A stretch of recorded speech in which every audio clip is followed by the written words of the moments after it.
Good morning, YouTubers. This is my forge that I made off from the directions I got off of YouTube. I had some problems with the burners, so I had to figure some stuff out for myself. First, I tried running the piping, the 1/8" pipe, through the center of these 2" by 1" bell reducers, and that didn't work.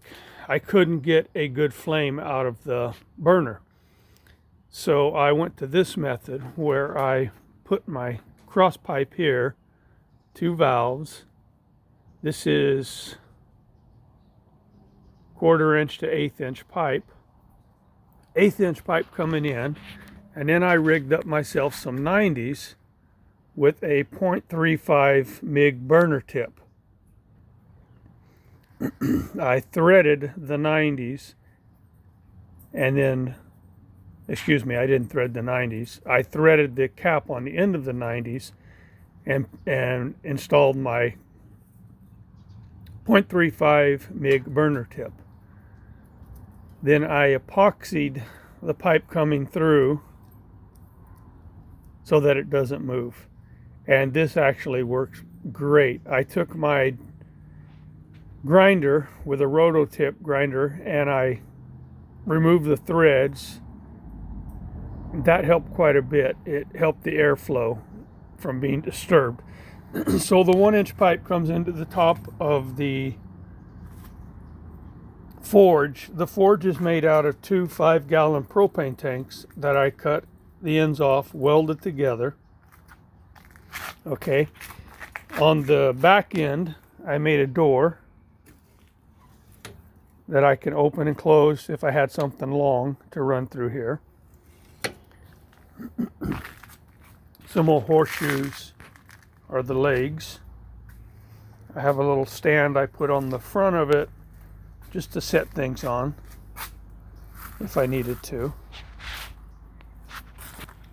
The inside is kale wool that I lined the burner with and used refractory that I got from a hardware store to keep it in place. And it works great. It's setting on a table that I made out of some scrap steel. Then I forged and welded and made this, which really works good.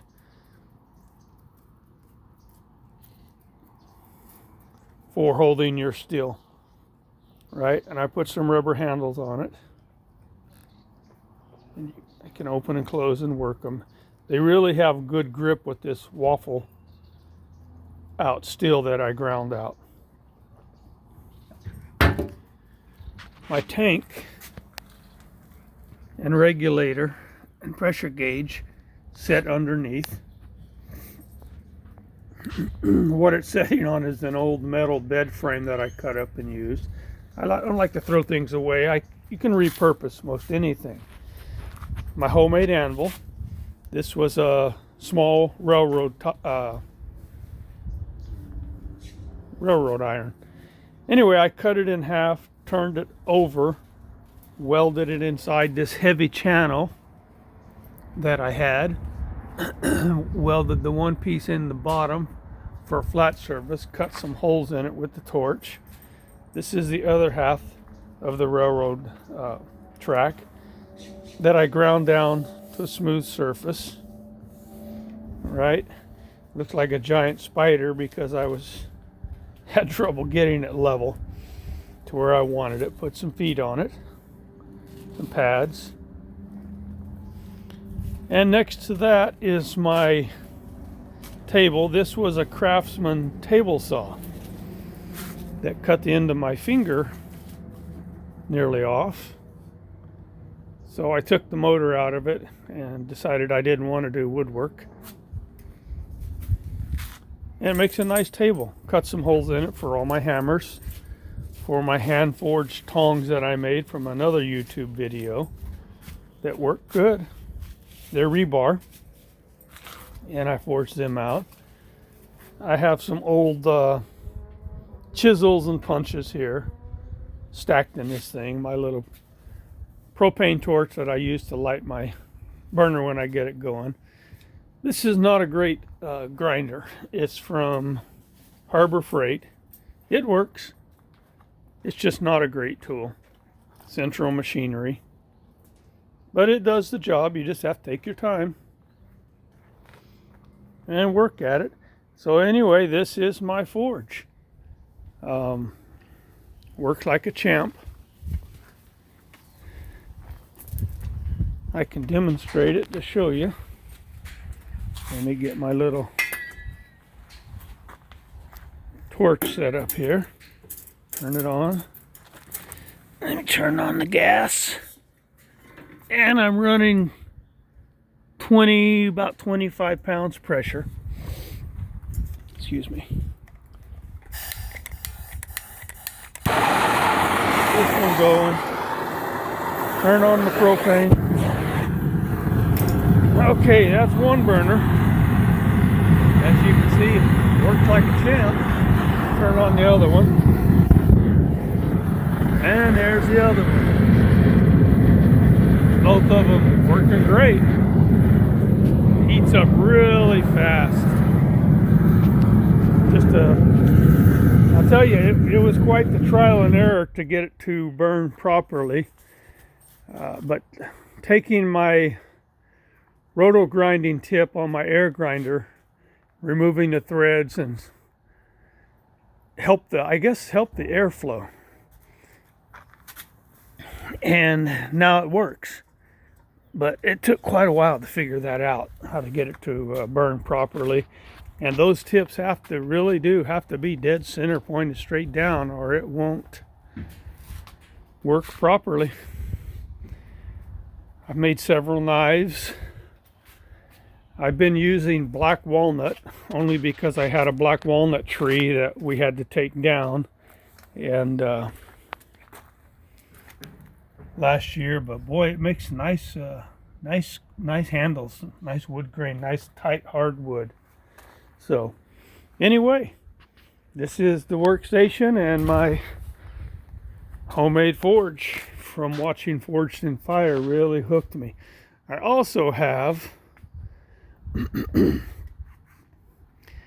an old coal forge that I got from a friend of my son's who bought a ranch, and this was on it.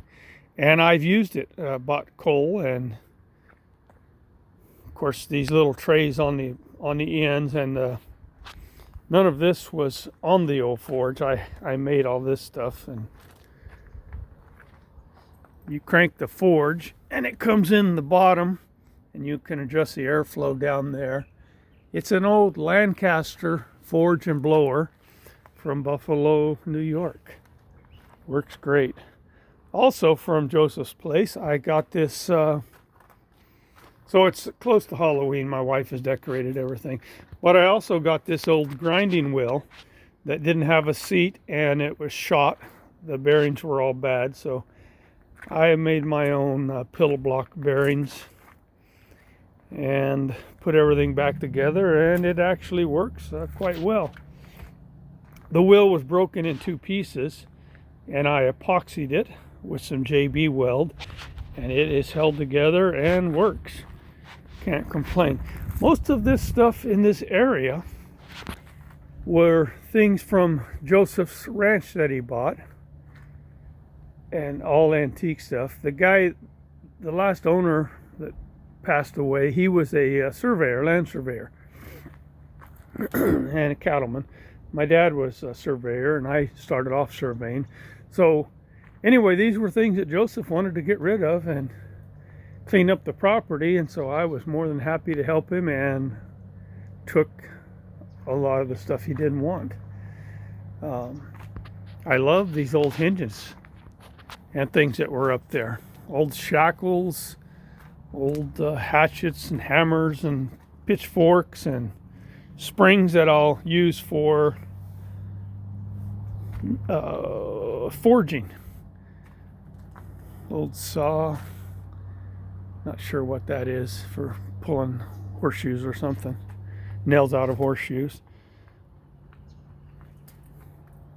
That's an old wedge, splitting wedge, wood splitting wedge. And of course a pry bar and some more chisels. That guy had just a ton of chisels. And I bet he had 150 old spark plugs or more. I don't know why he kept old spark plugs, but he did. Old rifle scabbard that was up there. Pistol holster, another rifle scabbard. Old canvas backpacks. I think are pretty cool. Old scythe. These tape measures, surveyors, we called those a chain. I think that's probably a 150 or 200 foot chain for measuring. Surveyors use that. This isn't a little field desk that would have had a tripod, but I can't find the tripod that fit it. Anyway, it's cool.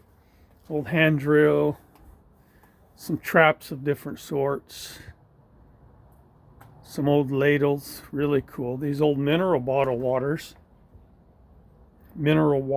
bottles, an old sink that was up there, and this wood and doors. They all came from different old buildings that he wanted tore down. I took my mini excavator up with a thumb and cleaned it all up for him the way he wanted it.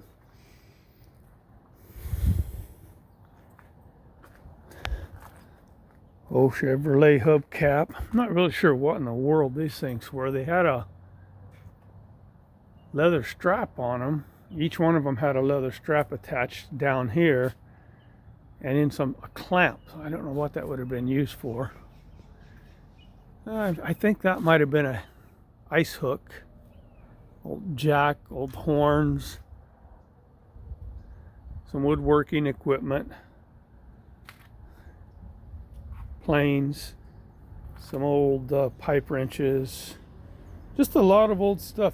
These things are old hand reloading equipment, tools. A rock drill, hand rock drill, some old drill bits that went to an old drill press he has up there. I made myself a barbell out of wheel hubs. The drips. Anyway, so if you're going to experiment with a forge, this is where I started this.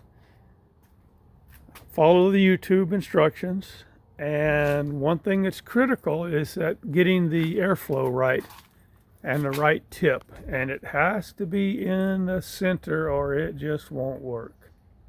Okay, there you go.